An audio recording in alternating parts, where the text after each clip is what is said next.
오늘 여러분과 함께 은혜 나누실 하나님의 말씀은 열왕기상 19장 1절에서 8절까지 말씀 찾으셔서 우리 같이 한 목소리로 읽도록 합니다. 아합이 엘리야의 무릇 행한 일과 그가 어떻게 모든 선지자를 칼로 죽인 것을 이세벨에게 고하니 이세벨이 사자를 엘리야에게 보내어 이르되 내가 내일 이맘때에는 정녕 내 생명으로 저 사람들 중 한 사람의 생명 갖게 하리라. 아니하면 신들이 내게 벌 위에 벌을 내림이 마땅하니라 한지라.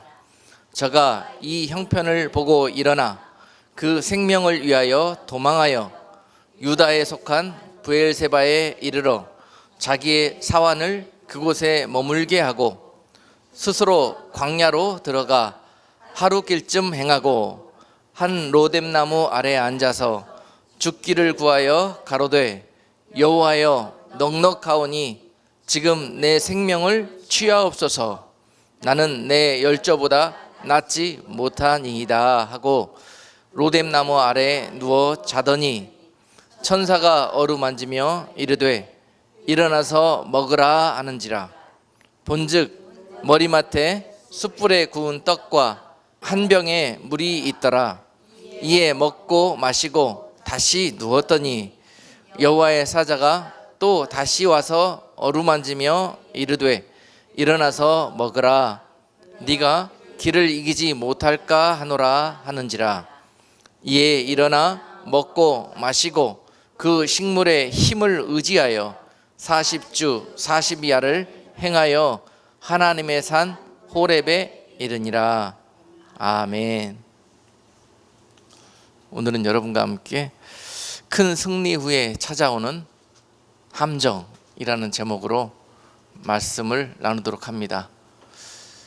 큰 승리 후에 도사리게 되는 어떤 숨어있는 함정, 이것을 믿음의 어떤 승리를, 선한 싸움을 싸우면서 승리의 경험을 쌓아오신 여러분들이 오늘 본문 말씀을 통해서 경계하고 또 주의하고 경각심을 갖자는 의미에서 오늘 이 말씀을 여러분께 주시는 줄로 믿습니다.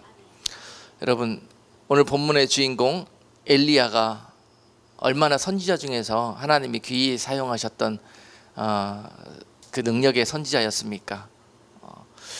참 아마도 성경에 나오는 모든 인물들 중에서도 선지자의 대표로 주님께서도 그 이름을 신약에서 거론했을 정도로 하나님께 참 귀히 쓰임받고 능력을 행하였던 선지자였어요. 그럼에도 불구하고 오늘 본문에서 엘리야의 모습은 이분 여러분들보다도 더 믿음 없어 보이고 정말 엉터리처럼 저 믿음의 바닥까지 전락해버린 그러한 모습을 발견할 수가 있습니다. 여러분, 선지자가 주여 이제 나 죽여주시옵소서 이 말을 하면 안 되거든요. 목회자가요, 주여 저 이제 목사 못하겠습니다 이런 말하고 똑같습니다. 얼마나 힘들었으면 그러겠어요, 그렇죠? 그런데 바닥까지 떨어지면은 그런 말 나오더라고요. 저도 이런 경험이 있어서 이 본문 말씀을 읽으면서 얼마나 많이 은혜가 되고 또 이 가운데서 하나님의 뜻을 다시 깨달을 수 있는 그 귀한 능력의 말씀이 저에게 되었었습니다. 정말 엘리야처럼 심하게 넘어져 보고 심하게 시험 들어보고 하면서 심하게 또 여러 가지 것들로 인해서 또 시험에 빠지고 하면서 이런 생각을 갖게 되었는데요. 여러분, 이 엘리야가 지금 19장에서는 이 열왕기상 19장에서는 이렇게 정말 초라하고 능력 없는 모습으로 비춰지지만은요, 바로 앞장 18장에서 보면은요, 정말 성경의 모든 역사 중에서 그 기적 중에 정말 손꼽힐 정도로 놀라운 능력과 기적을 행하던 선지자였습니다. 그래서 오늘 본문은 여러분과 말씀을 전할 때 열왕기상 18장과 19장 전체를 가지고 우리가 본문은 우리가 1절에서 8절까지 읽었지만 18장과 19장 전체를 가지고 이곳에서 하나님께서 엘리야 선지자를 통해서 우리에게 무엇을 깨닫게 해주시기 위해서 이 말씀을 주셨는가 하는 것들을 우리가 발견하고 또 우리가 그 은혜를 붙들기를 원합니다. 자, 여러분 항상 다 되었다 싶을 때, 다 이루었다 생각이 되었을 때 가장 조심하고 경계해야 될 때라는 것을 여러분 기억하시기를 바랍니다. 이제는 내가 그동안에 기도하고 애쓰고 정말 나의 마지막 목표라고 생각했던 그런 것들이 이루어지는 순간, 그때를 조심해야 합니다. 그것이 끝이 아니거든요. 내가 생각했을 때는 이제 다 되었다고 생각하고 이제 끝이라고 생각하는 거예요.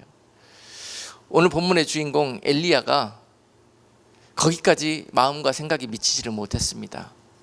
그리고 난 다음에 자, 오늘 본문이 있기 전에 열왕기상 18장 하반부에 보면은요, 여러분 잘 아시는 갈멜산에서의 영적인 큰 싸움이 있었는데, 그 싸움에서 하나님의 도우심으로 엘리야가 저 바알과 아세라의 선지자들 850명과 850대 1로 싸워서 거기서 놀라운 승리를 하고요, 그 영적인 악한 거짓 선지자들이 이스라엘, 북쪽 이스라엘을 그동안에 왕을 미혹하고 백성들을 미혹해서 하나님과 상관없이 살도록 그동안에 쭉 이스라엘의 그러한 영적인 악한 그런 그 사단의 종노릇하는 자들이었거든요.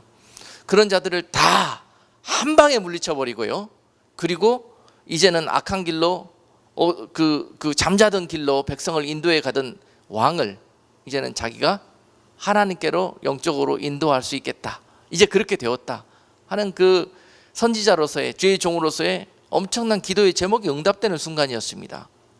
그렇죠? 너무도 엘리야는 기뻤고 이제 다 되었다고 생각했어요.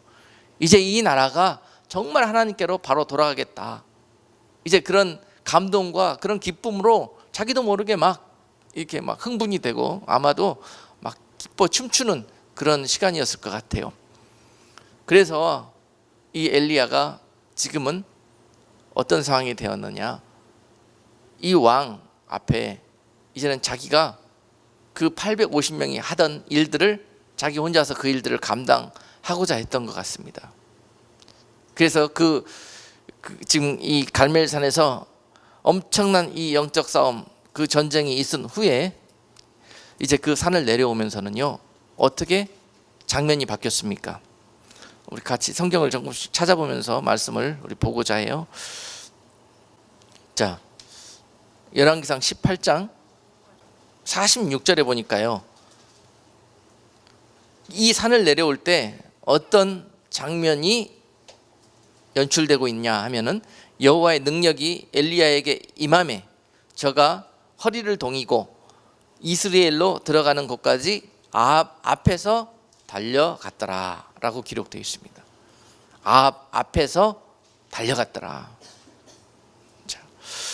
자, 그 산을 내려올 때는요, 그 악한 바알과 아세라의 우상 숭배하는 거짓 선지자들을 그 산에 다 묻어버리고 이제는 참 선지자인 엘리야가 그 왕과 함께 이스라엘로 내려와 그 궁으로 돌아가고 있는 모습입니다. 지금부터는 내가 왕을 영적으로 인도하는 선지자 노릇을 하겠다고, 왕이 앞장서서 그 길을 인도하고 가는 거예요. 그리고 허리를 동였다고 그러죠. 저가 허리를 동이고, 허리를 동였다는 말은요, 이게 이제는 어떤 허리를 동였다는, 전쟁에 나가기 전에 군사들이 어떤 무장을 하고 어떤 자기 옷 한 준비하는 그런 과정에서 허리를 동이는 작업을 합니다. 허리에 요대도 차고 또 그랬습니다. 또 다른 말로는 이제 허리를 동이고 이스라엘로 들어갔다라는 이 말은요, 어떤 학자들은 그렇게 봅니다. 엘리야가 거의 곡기를 끊고 이 일에만 점령하겠다는 그런 각오가 이 말 속에 담겨 있다고 그렇게 봅니다. 아무튼 간에 엘리야의 마음은 완전히 지금 이러한 생각으로 가득 차 있습니다. 이제 이스라엘이 하나님께로 돌아갈 수 있겠구나. 그러기 위해서는 이게 중요합니다. 거기까지는 좋아요. 거기까지는 좋습니다. 그런데 그러기 위해서는 내가 앞으로 이렇게 해야 되겠다 하고 결정 내리는 것이 문제가 있습니다. 우리가 잠깐 흥분하다 보면은 이런 결론을 스스로 내리게 되거든요. 근데 이런 결론이 나중에 뒤에 가보시면 알겠지만 하나님께 얼마나 이게 악한 생각인지 몰라요. 이게 여러분 악하다고 생각이 되지 않잖아요. 그죠? 이제 그렇게 성경의 역사에서 악으로 갈려가던 이스라엘이 이제 드디어 하나님께로 돌아가는 그러한 일이 시작되었고, 그 주역으로 내가 하나님의 그런 도구가 되어서 충성하기를 원하는데요. 이게 왜 악한 일입니까 이게? 그런데 하나님 보시기엔 악한 거예요. 이게 엘리야가 주인이 시키는 대로 안 하고 지 맘대로 하는 거예요. 이게 지금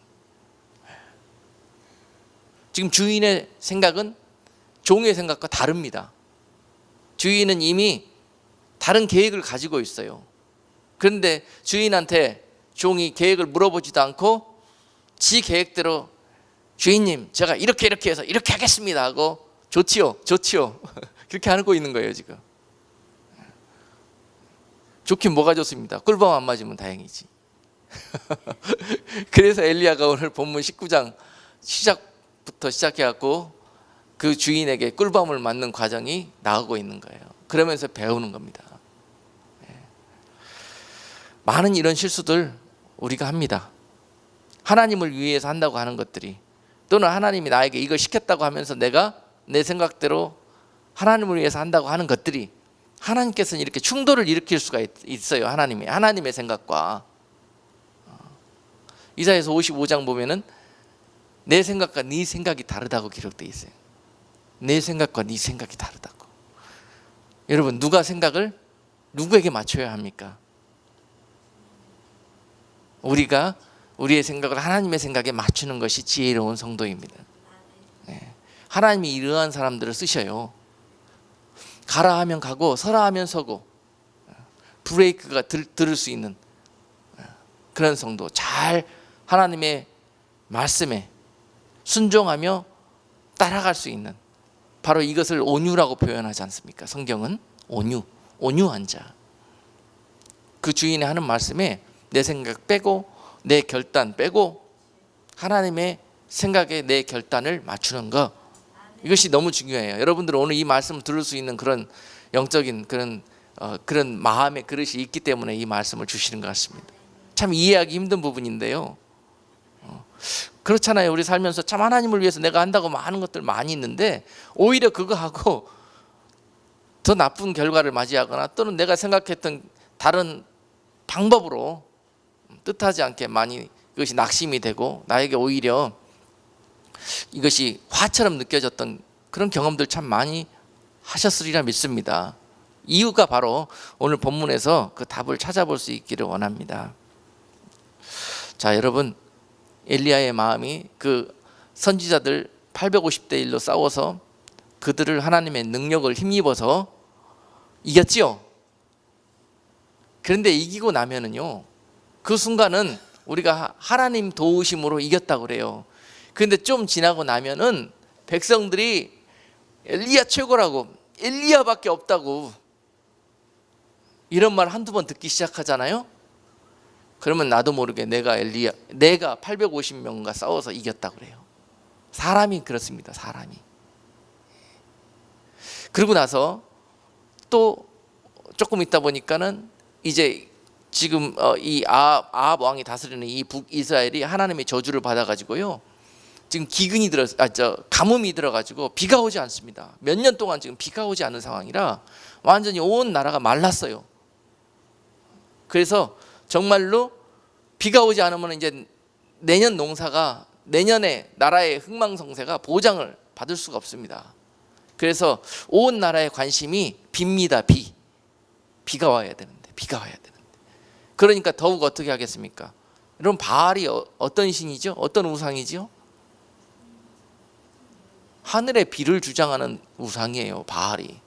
당시에 비는 농사와 직결되어 있기 때문에요. 그래서 이스라엘은 가나안 땅에 정착하고 농사를 짓고 살기 시작하면서 우상인 바알을 섬기는 미신에 빠져들게 되었던 거예요. 뭐 해달라고? 농작물에 딱 알맞게 비를 내려달라고. 그래서 바알 숭배, 그 우상이 시작되게 된 겁니다. 그래서 이런 상황이 되니까 하나님이 그 비를 말리신 거거든요. 지금 그 나라에게 깨닫게 하기 위해서. 그런데 그들은 더 강하게, 그 백성과 그 백성의 지도자는 더 강하게 바알을 붙들려고 했던 거예요. 어떻게 하면 비를 내릴 수 있겠는가? 어떻게 하면 비를 내릴? 더 전국에 용하다는 그 거짓 선지자들은 다 더 모으는 거예요. 그래가지고 빨리 바알에게 제사 드려봐라. 빨리 응답 받아봐라. 이제 이렇게 나가는 것이요. 하나님은 그 나라의 백성과 지도자를 보면서 이미 내가 이들을 나의 심판 가운데 두어 내가 저들을 확실하고 분명하게 가르쳐야 되겠다는 하나님의 계획을 갖고 계셨습니다. 그것이 하나님의 그들을 향한 사랑이셨습니다. 하나님의 사랑은 때로는 그렇게 표현이 됩니다.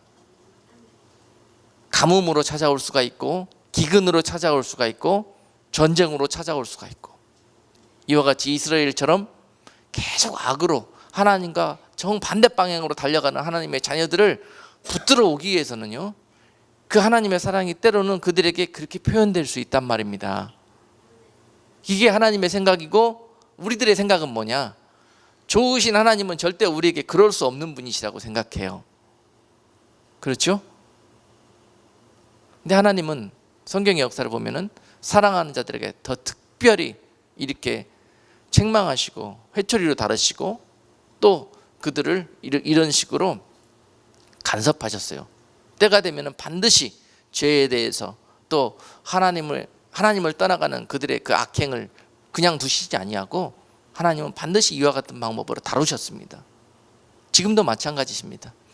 하나님이 더 많이 사랑하시고 하나님이 더 기대하시는 하나님의 자녀들은요, 더 호되게 더 혹독한 시련과 고난을 통해서 다루십니다. 이런 마음이 빠지고 너의 생각과 나의 생각이 하나가 될 때까지 그렇게 다루십니다. 이것이 하나님이 저와 여러분들을 통해서 가지고 계시는 유일한 최고의 생각이세요. 내가 너희와 하나가 되기를 원한다. 사랑의 관계 속에서 네 생각이 내 생각이고 내 생각이 네 생각이 되기를 원한다는 거죠. 우리들의 관심은 전혀 이 세상적이고 육적인 것들에만 있고 그것들을 위해서 하나님이 필요하지만 하나님은 그거 아무런 중요하지도 않고 관심도 없으세요. 여러분들이 이 땅에서 잘 먹고 잘 사는 거, 이 땅에서 잘 되는 거, 그거에는 하나님이 별로 관심이 없으십니다. 그렇게 해주고 싶어도 해주면은 이스라엘 그 백성들처럼 악한 길로 가기 때문에 거기에는 오히려 사랑하는 자들에게는 그 길로 인도하시지 않습니다. 자, 엘리야가 그 능력을 경험하기도 했고요. 또한 이런 상황에서 하나님께 기도했더니 하나님이 내가 너희에게 비를 주리라는 또 응답을 받네요. 그리고 아합 왕에게 왕이시여 바로 조금 있으면 이 나라에 하나님이 큰 비를 내리실 것입니다 라고 큰 소리를 칩니다. 아멘. 그랬더니 조금 있으니까 저 바다에서 손바닥만한 구름이 몰려오더니 그 땅에 그렇게 메말라 빠졌던 그 땅에 비가 쏟아지기 시작하네요. 여러분, 엘리야가 세상과 사람들로부터 얼마나 영웅 취급을 받았겠습니까? 그렇죠? 상황이 지금 이랬어요. 그리고 난 다음에 엘리야의 마음이 이제 내가 이 능력을 가지고 왕의 앞에 가서 이제 이 나라를 하나님께로 인도하는 그런 영적인 선지자로 내 남은 삶을 섬기겠다라고 딱 마음을 정했습니다. 그 정하기까지 하나님께 물어보고 기도했다는 말이 없어요. 항상 이런 일들을 경험할 때는요, 하나님 감사 영광 올립니다. 그리고 이 일 후에 제가 어떻게 하기를 원하나이까, 이 기도가 빠지면 안 됩니다. 이 일 뒤에 제가 어떻게 하는 것이 하나님의 뜻입니까? 라고 반드시 우리가 물어봐야 합니다. 이걸 물어보지 않고 그 다 되었다고 생각하고 내 마음대로 이것이 하나님의 계획일 것이라고 생각하고 했다가는 엘리야처럼 이 어려운 고난을 다시 한번 맞이하게 되는 거예요. 하나님은 반드시 그거를 바꿔놔버려 가지고 하나님의 생각에 맞추게 하십니다. 결국은 엘리야가 하나님의 생각에 맞추게 돼요. 18장 하반부에 가면은 결국은 그가 하나님의 생각을 알기 위해서 하나님의 산 호렙에 올라가 가지고 거기서 하나님의 말씀을 듣게 됩니다. 여러분 다시 한번 이 큰 하나님의 회초리를 맞고 고난을 맞게 된 엘리야가요, 아직까지 잘 이것을 깨닫지 못했던 것 같아요.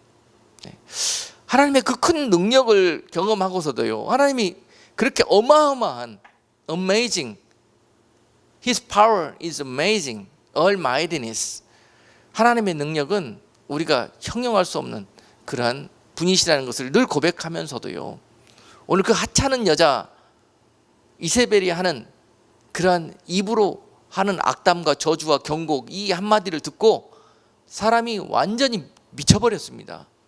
돌아버렸어요. 두려움에. 850명도 두려워하지 않던 그가 혹시 그 싸움에 져서 죽게 될지라도 하나님의 영광으로 내가 죽으면 죽겠다고 결단했던 그였지만, 목숨을 담보로 한 싸움에도 나갔던 그였지만요, 이 여자의 이 한마디가 그것보다 더 큰 두려움을 주었습니다, 그에게. 여러분, 사람이 마음이 높아지고 교만에 빠지고 내 생각에 취하게 되면은요, 성령을 힘입지 못합니다. 그리고 그 다음부터는 내가 싸워가는 거예요. 그러니까는 두려움이 찾아오고요, 그 다음부터 내가 싸워야 되기 때문에 힘든 겁니다. 이렇게 되는 겁니다. 자, 오늘 본문 읽은 19장 2절에 보니까 이세벨이 엘리야에게 이렇게 경고하죠. 내일 이맘때 내가 정녕 네 생명으로 네가 죽였던 내 선지자들 850명이 죽었던 것처럼 너도 죽게 될 것이다 라고 경고를 했어요. 그랬더니 엘리야가, 여러분 같으면 어떻게 하겠습니까? 코드숨 쳐야죠, 그죠? 네가 것이 어떻게 하나님의 종을 네가 어떻게 죽일 수 있다고 그러느냐, 내 뒤에 계시는 내 하나님이 보이지 않느냐. 이와 같이 여러분들이 고백해야 될 줄로 믿습니다. 그럴 수 있으시죠? 오늘 엘리야처럼 두려워서 발발발발 할 때 지구명이 어디냐 지금 찾기 시작했어요. 두려움에 결국은 그렇게 되는 겁니다, 여러분. 믿음의 사람이 이렇게 하나님 잊어버리고 두려움에 빠지면은요, 세상 사람보다 더 초라하게, 여러분, 이런 모습으로 하나님 앞에 창피를 당하게 돼 있어요. 세상 사람들이 아주 조용히, 여러분 믿음으로 시작했으면 믿음으로 죽든지 살든지 끝내야 합니다. 안 그러면은요, 이렇게 정말 세상 사람들한테 조롱당하고 하나님 앞에 책망받고. 여러분, 오늘 본문 보니까 엘리야가 두려움에 빠져가지고 쥐구멍 찾다가 어디까지 갔더라? 이스라엘에는 쥐구멍이 없었나 봐요. 어디까지 갔냐면 유다까지 갔다고. 3절에 보니까 그가 생명을 위하여, 아예 생명도 내놓겠다고 싸웠던 그가 이제는 제정신 드니까 생명 지키려고 해. 자기 생명 지키려고 해. 하나님의 종, 그것도 엘리야가. 제가 이 부분에서 얼마나 위로가 됐는지 몰라요.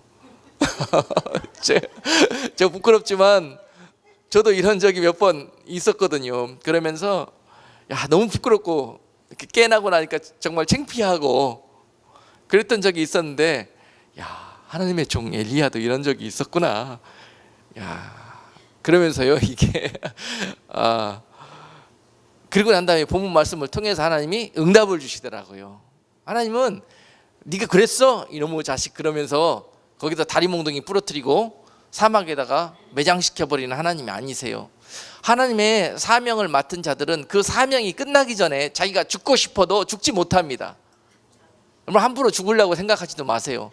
오늘 엘리야처럼 차라리 이렇게 살 바에 나 죽이시오 하고 하나님 앞에 배짱 내밀지 마요. 세상에 나가서 믿음의 배짱 내미셔야지 왜 하나님 앞에 배짱을 내미시려고 그래요? 하나님 나 죽여달라고, 이게 좋은 겁니까? 하나님 기뻐하시는 일이냐고요. 왜냐하면 왜 그런 말이 나왔어요, 엘리야가. 내가 결국은 지금까지 나 위해서 살았습니까?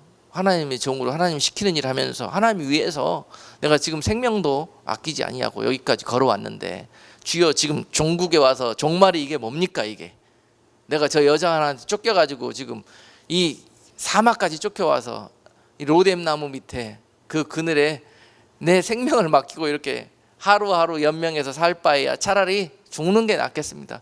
자기가 자기 결론 잘도 내려요. 이게 여러분 몸뚱아리, 여러분 삶, 여러분 생명까지도 여러분 것이 아니라는 거 인정하시죠? 그래서 자살이 무서운 거예요, 여러분. 자기가 자기 몸뚱아리, 자기 생명 결단 내버리는 게 자살이거든요. 그게 그렇게 무서운 겁니다.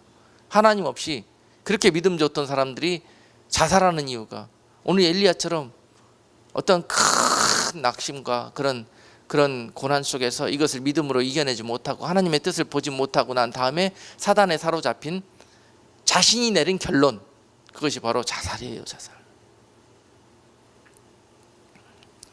자, 여러분, 엘리야가 지금 유다 지금 망명했다는 소리예요. 이거 그 여자 피해가지고 자기 나라 말고 해외로 지금 도피했다는 겁니다. 남쪽에 있는 유다 나라에까지 도망가가지고 그것도 부족해가지고 어디까지 갔더라? 유다에 속한 부엘세바까지 내려가가지고 거기에서도 또 어디로 갔더라? 4절에 보니까 스스로 광야로 들어가 하룻길쯤 행하고, 부엘세바에 망명해가지고 부엘세바는요 이 북쪽 이스라엘에서 제일 먼 땅입니다. 먼 곳이에요. 부엘세바는 가나안의 최남단이거든요. 거기까지 가서도 두려워. 거기까지 가서도 자기가 안전하다고 느끼지를 못해요. 그러니까 그 마귀 귀신 같은 이세벨이 여기까지 쫓아와서 나를 죽일 것 같아. 곧 죽일 것 같아. 그렇게 느껴져요. 막 이렇게 두려움에, 하나님 없이 두려움에 빠지면은 이렇게 느껴져요. 그래서 그날을 버티지 못하고 결국은 어떻게 사막으로 도망가자. 거기까지는 못 쫓아오겠지.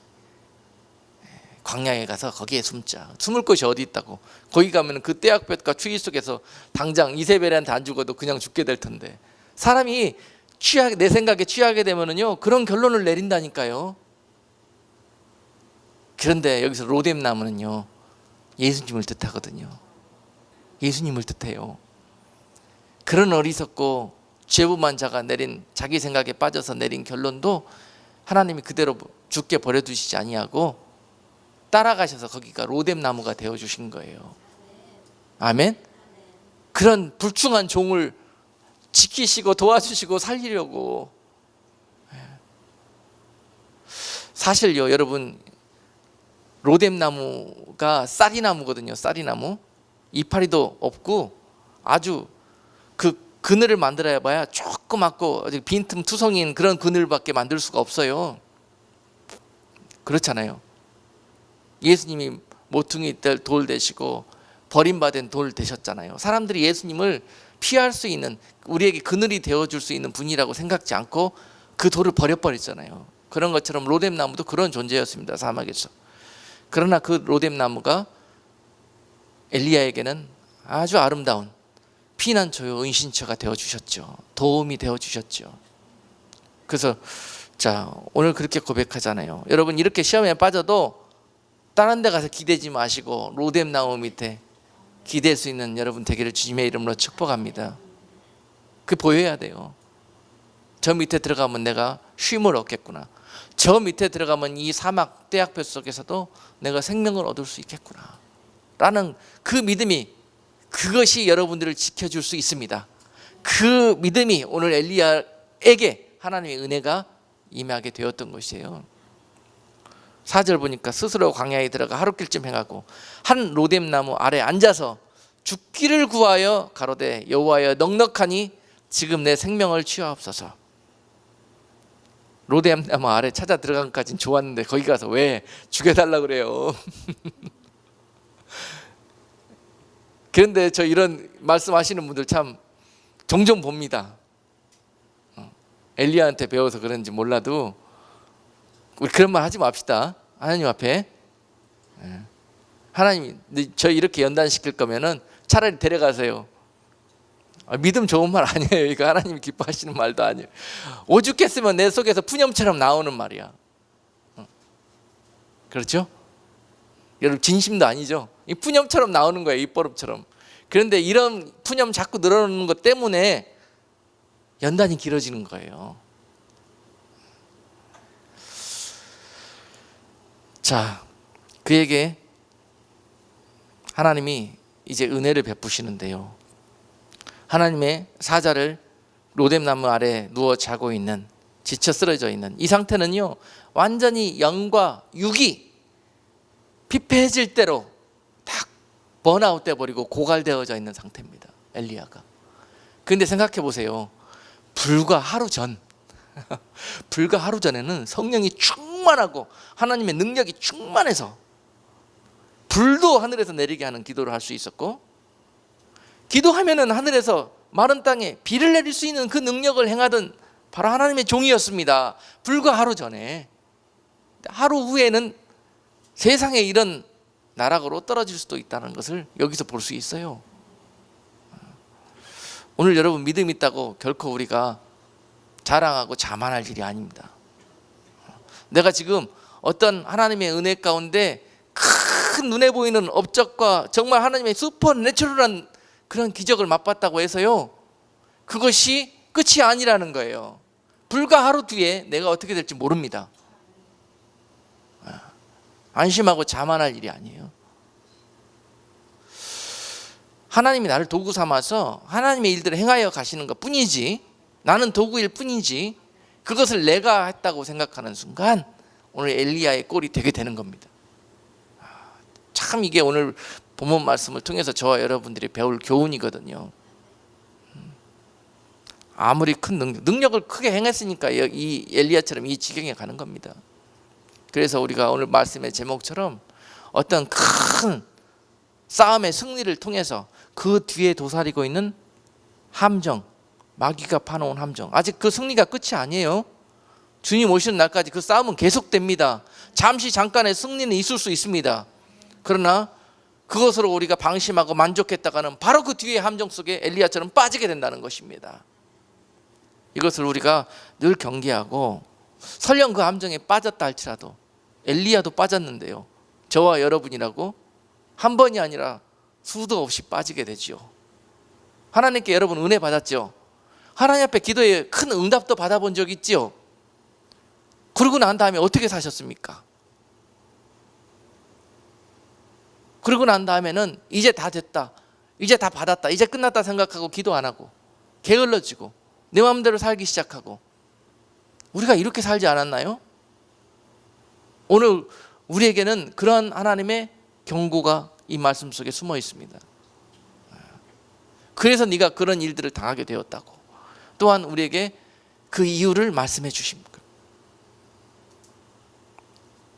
그렇게 은혜 많던 교회에 충성된 일꾼이, 그렇게 예수 잘 믿던 하나님의 아름다운 성도가 어느 날 보니까 그런 시험에 빠져가지고 세상 사람보다 더 창피한 모습으로 하나님과의 관계하고 있네요.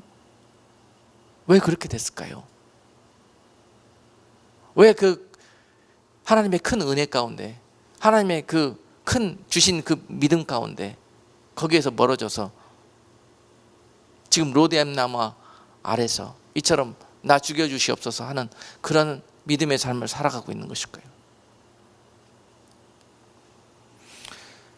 사람 같으면 이해 못하고 용서 못하지만은요, 그리고 다시는 너 같은 놈 안 쓴다고 그러시겠지만은요, 하나님은 다시 엘리야에게 찾아오십니다.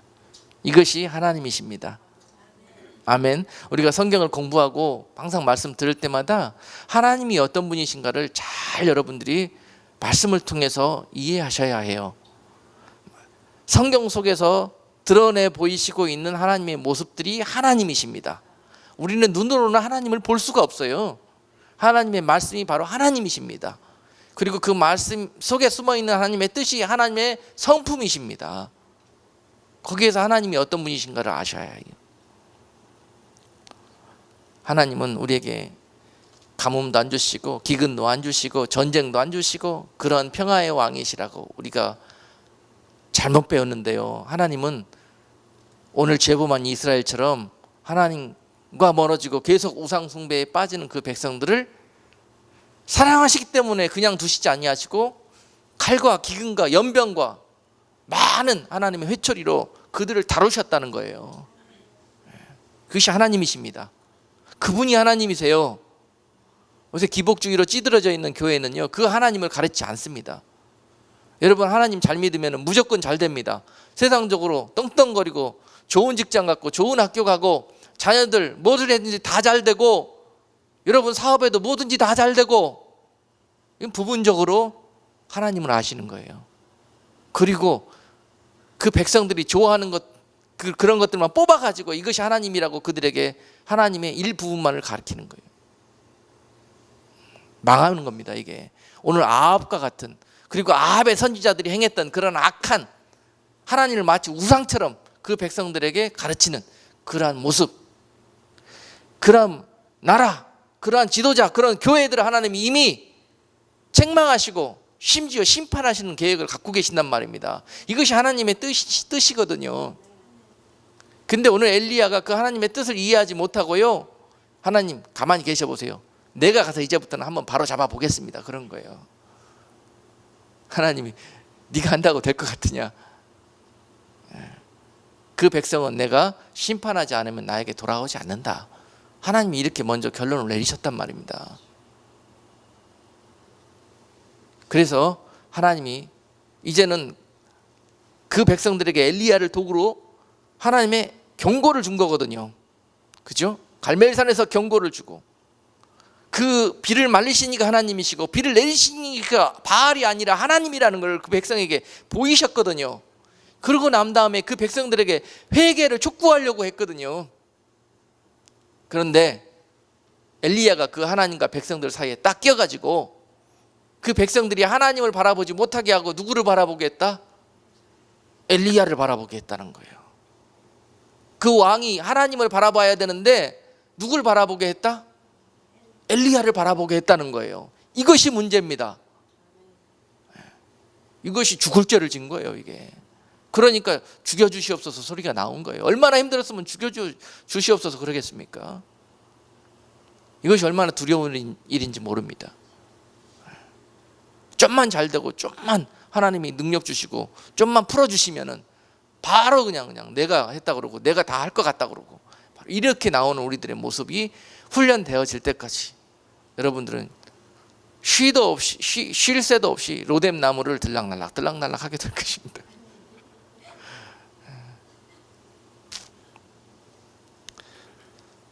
그 사이에 엘리야가 하나님과 정면으로 충돌했던 거예요. 참 미련하죠?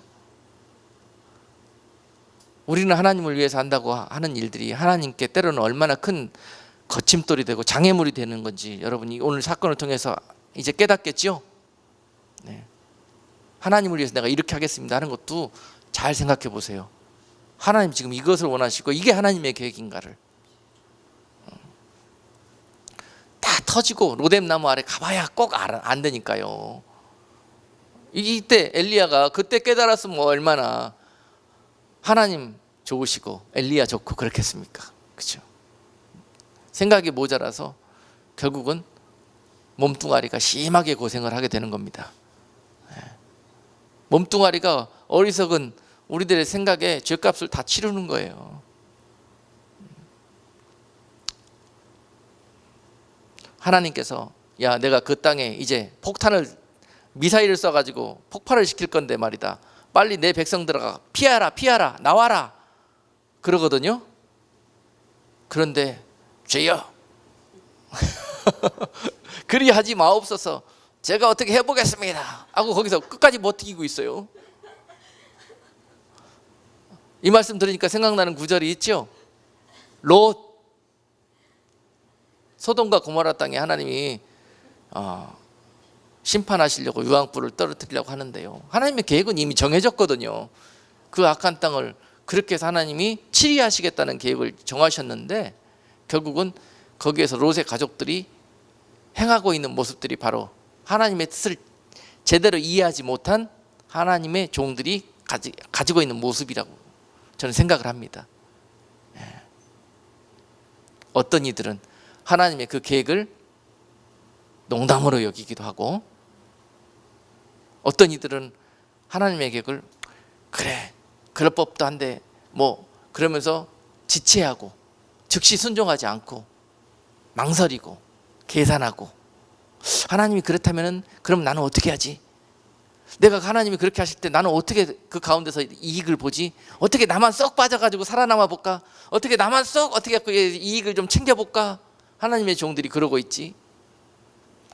나왔다가도 또 그때가 사모되고 자꾸 생각이 나서 뒤를 돌아보게 되기도 하고, 바로 하나님이 정하신 계획이 있는데도 불구하고 그 계획이 우리 생각에 잘 맞지 않을 때는 우리가 이런 모습으로 하나님 앞에 여러 가지로 애티튜드를 보였다.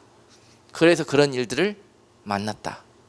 때로는 소금 기둥이 되기도 하고, 때로는 그 유황품 떨어지는 그 현장 속에서 한복판에 있어 보기도 하고 그랬다. 아멘. 하나님이 얘야 유황불 떨어진다 빨리 나와라 그러면 다른 거 없어요. 예 하나님 그러면 되는 거예요. 예 하나님. 이거 배우는 겁니다. 여러분, 신앙생활은 순종이거든요. 이것이 성경에 한 단어로 요약하면 순종이에요. 예 하나님 하는 거 배우는 겁니다. 그럼 얼마나 좋아요. 얼마나. 천하의 선지자 엘리야도 오늘 예 하나님, 하나님 뭐 할까요? 어떻게 할까요? 이게 안 돼가지고 오늘 요 어려움을 겪고 있었던 것이에요. 자, 그에게 오늘 하나님의 사자를 보내서 구운 떡과 한 병의 물을 보내어 주면서 하나님은 그 종을 그 자리에서 죽이시지 아니하고 일어나서 어루만져 주시면서, 사자가 와서 어루만져 주시면서 일어나서 먹어라. 네가 길을 이기지 못할까 하노라. 혹시라도 네가 여기서 기력이 세워져서 내가 정한 너를 향한 나의 계획이 이루어지지 않을까, 그것이 염려되노라 그래요. 여러분, 하나님께서 저와 여러분 그리고 하나님의 종들을 그러한 목적으로 부르시고 훈련하셨다면 반드시 그 계획이 이루어질 때까지 그와 함께 하시면서, 때로는 교만해졌을 때 그를 때리기도 하시고, 또한 쓰러져 넘어져서 소망이 잃었을 때 그를 떡과 물을 주셔서 일으켜 세워주시면서 그에게 하나님의 계획이 이루어지기를 하나님은 손꼽아 기다리십니다. 할렐루야. 이것이 하나님이 저와 여러분들에게 갖고 있는 하나님의 목적이에요. 목적. 저와 여러분들을 세상에 보내신 목적이란 말입니다. 자, 여러분, 행여나 지금 갈멜산에서 하나님의 큰 능력을 맛보고 엄청난 믿음의 모습으로 서 있는 분도 있을 수가 있고요, 오늘 또한 그 다음날 벌어진 엘리야의 모습처럼 세상에서 큰 믿음 가지고 살다가 실족하고 시험 들어서 오늘 로뎀나무 밑에서 하염없이 눈물을 흘리고 있는 성도들도 있을 것입니다. 그러나 동일하게 하나님은 아직 그들을 버리지 아니하셨고 아직 그들을 사용할 계획을 가지고 계시고, 그 계획이 끝나지 않는 한 그들은 죽을 수도 없습니다. 아멘. 빨리 하나님 앞에 내 부족했고 잘못된 모습을 바라보면서 오늘 다시 하나님 앞에 기도할 때 호렙산에 올라와서 하나님의 뜻을 구하면서 기도하는 여러분들에게 말씀하실 것입니다. 그리고 위로해 주실 거예요. 미안하구나. 네가 내 생각과 맞지 않아서 그랬다. 그리고 내가 너에게 이런 계획을 가지고 있단다. 이 땅을 향한 나의 계획을 너를 통해서 이루기를 원하니 네가 가서 순종해 줄 수 있겠냐 하고 위로해 주시는 거예요. 여러분, 오늘 그 떡은 지치고 피폐해진 엘리야의 육신을 살렸고요, 그 물은 한없이 믿음의 바닥으로 떨어져 버린 그 심령 속에 생수와도 같이 하나님의 영으로 회복시켜주는 그런 놀라운 떡과 한 병의 물이었습니다.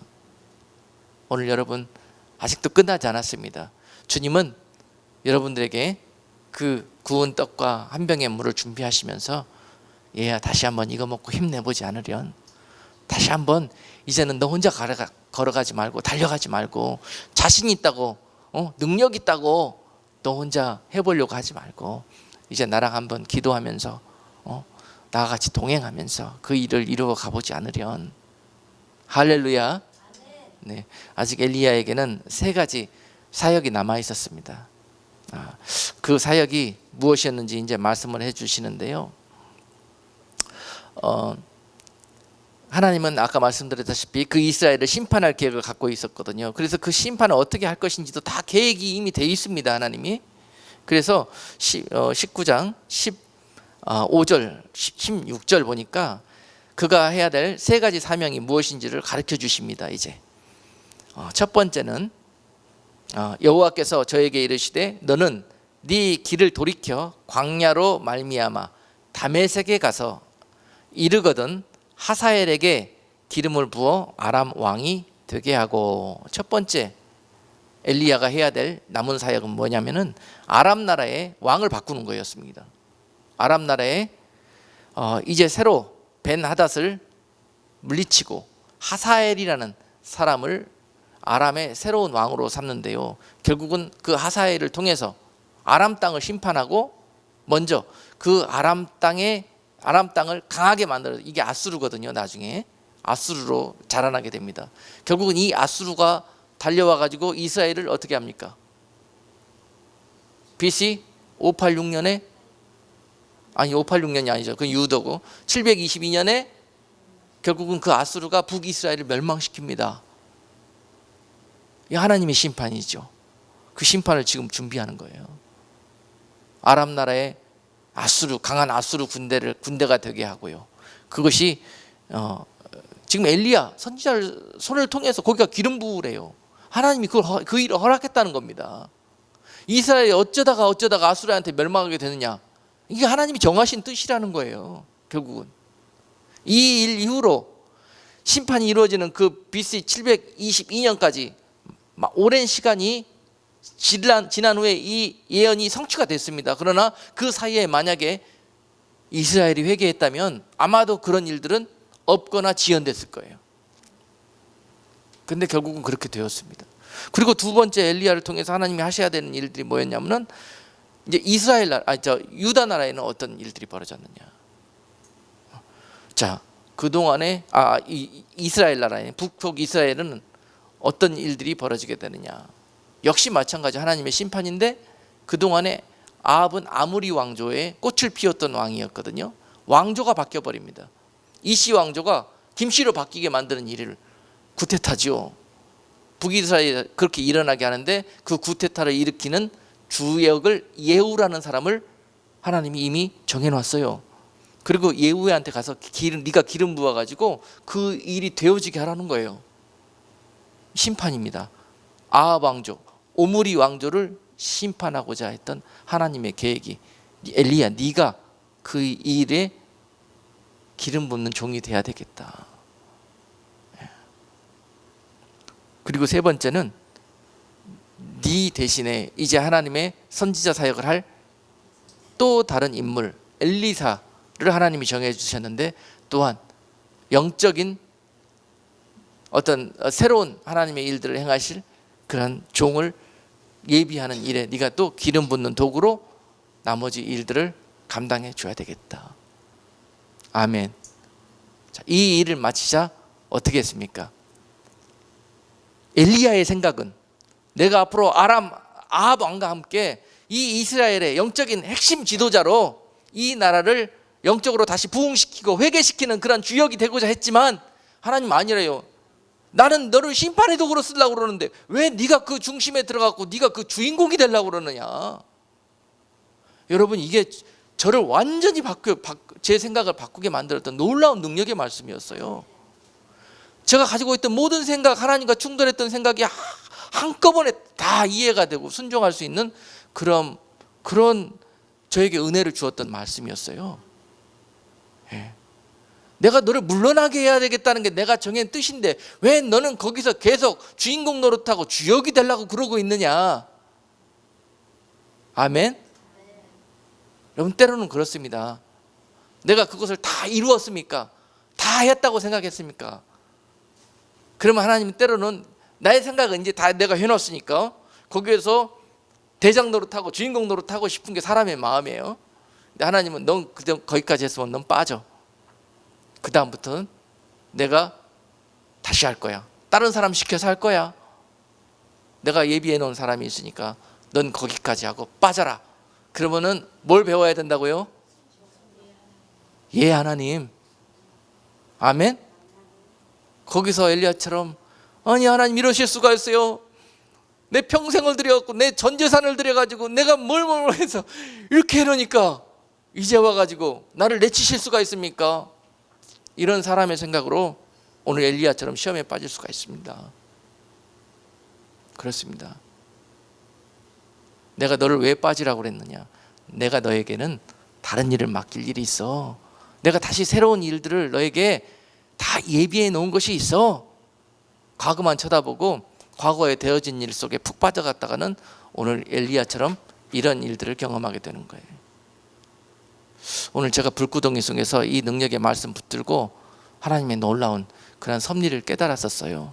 그리고 여러분들에게도 이 말씀을 통해서 여러분 인생 속에 혹시 그런 일들이 있었다면 또한 큰 능력과 믿음을 맛보고 그 이후로 그 믿음에 실족하고 마치 세상 사람처럼 그렇게 남은 인생 신앙생활하고 있었다면 그 원인이 어디에서부터 있었는지 오늘 본문 말씀을 보면서 다시 한번 여러분들이 과거의 내 문제점을 발견하고 다시 호렙산에 하나님 앞에 겸손히 무릎 꿇었을 때 하나님 여러분들에게 새롭게 말씀하실 거예요. 내가 너를 여기에 갖다 놓은 이유가 바로 이거다. 내가 너를 그동안에 그런 어려운 길을 걷게 하셨던 것도 바로 이런 이유 때문에 그랬을 것이다. 이런 하나님의 음성을 그 사명을 여러분들이 다시 들을 수 있는 그런 복된 시간이 있을 줄로 믿습니다. 기도하십시다. 거룩하신 하나님, 우리 성경에서 가장 정말 하나님의 기름 부으심이 강하고 능력을 행하였던 선지자 엘리야도 오늘 본문처럼 인간의 모습으로 하나님 앞에 충돌했을 때가 있었는데요. 우리들의 삶 속에서 얼마나 많은 이런 일들이 있었는지요. 하나님께 은혜 받았을 때마다, 하나님께 큰 믿음의 능력의 삶을 살았을 때마다 우리가 미련하여 서서 이런 하나님의 어려움, 그런 관계에 빠졌던 때가 한두 번이 아니었음을 고백합니다. 오늘 이후로는 정말 겸손한 모습으로 하나님 앞에 로뎀 나무의 그런 어려운 공경 가운데서도 기도할 수 있는 마음 주시고 끝까지 주님을 믿고 주님께 피할 수 있는 마음 주시고 그럴 때 하나님의 큰 은혜와 능력 가운데 다시 새 힘 얻고 하나님의 사명 가운데 남은 삶을 살아갈 수 있는 복된 성도들 다 될 수 있도록 은혜 베풀어 주시옵소서. 예수님의 이름으로 기도드리옵나이다. 아멘.